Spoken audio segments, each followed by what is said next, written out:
La Drance est une abondante rivière alpine qui se jette dans le Léman en formant un delta où il fait bon se promener. La réserve est une réserve ornithologique merveilleuse. C'est parti pour la Drance, à vol d'oiseau, pas si loin de Chamonix.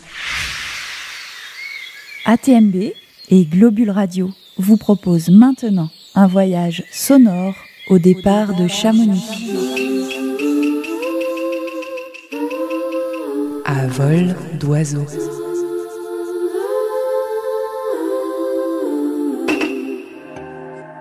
La saison 2 de la chronique Tapis volant pour étancher votre soif de mouvement au pays du Mont Blanc. Dans mon jardin, je suis entourée de grands arbres.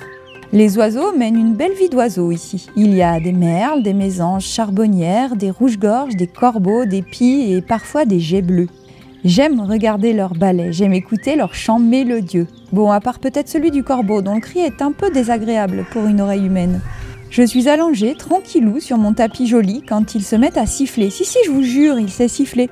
Je siffle avec lui, on essaie d'imiter le merle et tous les oiseaux qui nous entourent. Et là, nous sommes pris d'une furieuse envie de bouger. On quitte mon jardin de verdure, direction la Suisse. Je passe le col de la Forcle, redescends sur Martigny, file au-dessus de Lavey vers Montet, avant de remonter au Pas de Morgin. C'est un col suisse qui me permettra de passer du Val d'Illier au Val d'Abondance.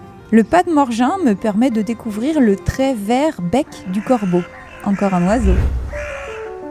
Le sommet, à 1992 mètres, se trouve sur la ligne de crête entre le bassin versant du Rhône en amont du Léman d'une part et le bassin versant de la Drance d'autre part, et qui sert de base au tracé de la partie alpine de la frontière entre la France et la Suisse. Je resterai bien là à randonner, mais bon, on reviendra. L'objectif n'est pas atteint. Nous sommes happés par la force de l'une des trois Drances, celle d'Abondance. La Drance est issue de la réunion, environ 9 à 10 km en amont du delta, à peu près au même endroit, de trois rivières de montagne provenant des monts du Chablais. À l'est, la Drance d'Abondance, que je survole aujourd'hui avec mon tapis joli. Au sud, la Drance de Morzine, qui traverse Morzine, Saint-Jean-d'Eau et les gorges du Pont du Diable. À l'ouest, la Drance de Bellevaux, qui vient du Roc d'Enfer. La Drance est une rivière très abondante, comme tous les cours d'eau issus des massifs préalpins. La Drance a un régime typiquement nival, avec cependant une petite composante pluviale. Elle présente quand même des fluctuations saisonnières de débit bien marquées. Les hautes eaux se déroulent au printemps et sont dues essentiellement à la fonte des neiges. Dès fin juin, le débit baisse brusquement, ce qui mène très vite aux basses eaux. Celles-ci ont lieu de fin juillet à fin février, mais affichent malgré tout un débit solide. De drôles d'oiseaux s'amusent sur la Drance, des humains en combi qui crient dans les rapides sur un bateau pneumatique. Et en avant tout, pas mal!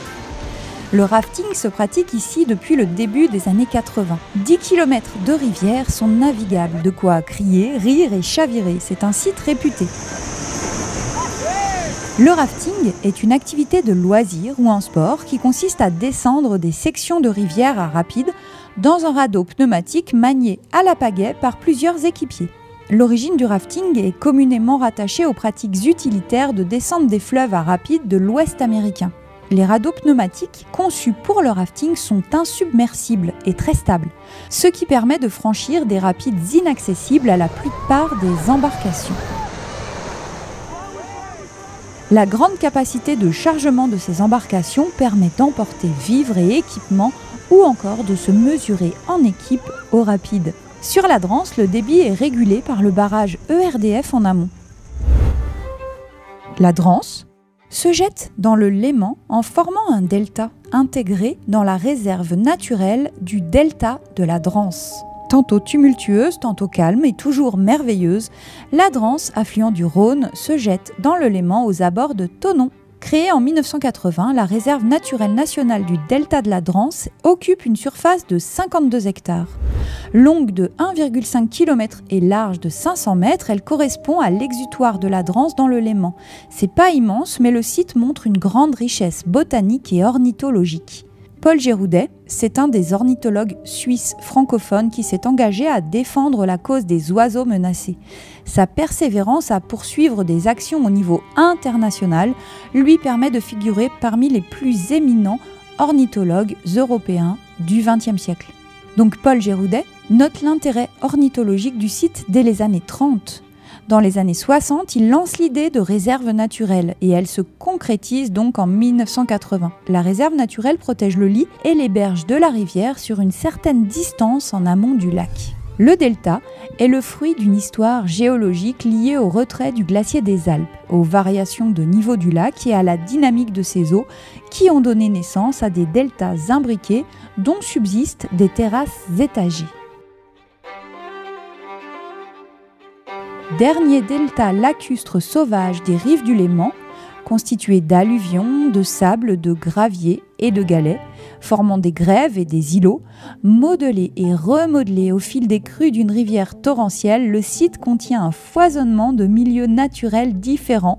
On y trouve des milieux contrastés, secs et humides, depuis les zones marécageuses au nord, aux landes caillouteuses, plutôt sèches, au sud. Le delta de la Drance comprend une flore riche qui rassemble le tiers de la flore haut-savoyarde, soit près de 800 espèces. En me baladant, je remarque 23 espèces d'orchidées, des campanules fluettes et des espèces cultivées totalement étrangères à la flore locale comme le pavot somnifère. Mais l'intérêt du site est essentiellement ornithologique.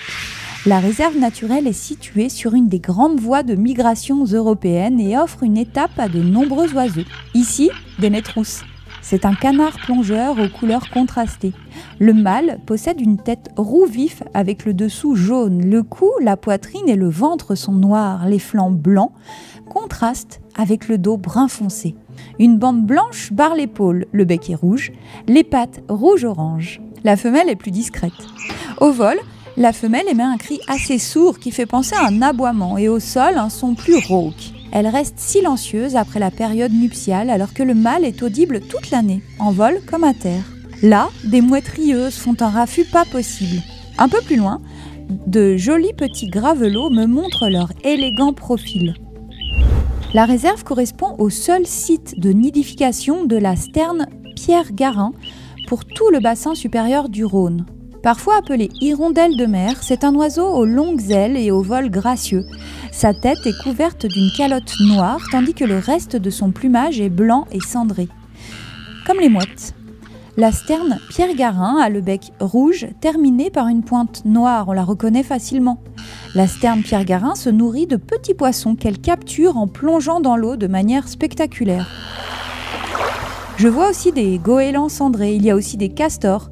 Le site est très accessible depuis les deux rives de la Drance et quelques sentiers permettent de le parcourir toute l'année. Ce podcast n'aura jamais aussi bien porté son nom. À vol d'oiseaux, on les entend si bien. Et si vous n'avez pas de tapis volant, prenez la sortie 15 sur la 40, direction Vallée Verte. À vol d'oiseaux. La saison 2 de la chronique Tapis volant pour étancher votre soif de mouvement au pays du Mont Blanc. À très vite pour un nouveau voyage avec ATMB et Globule Radio.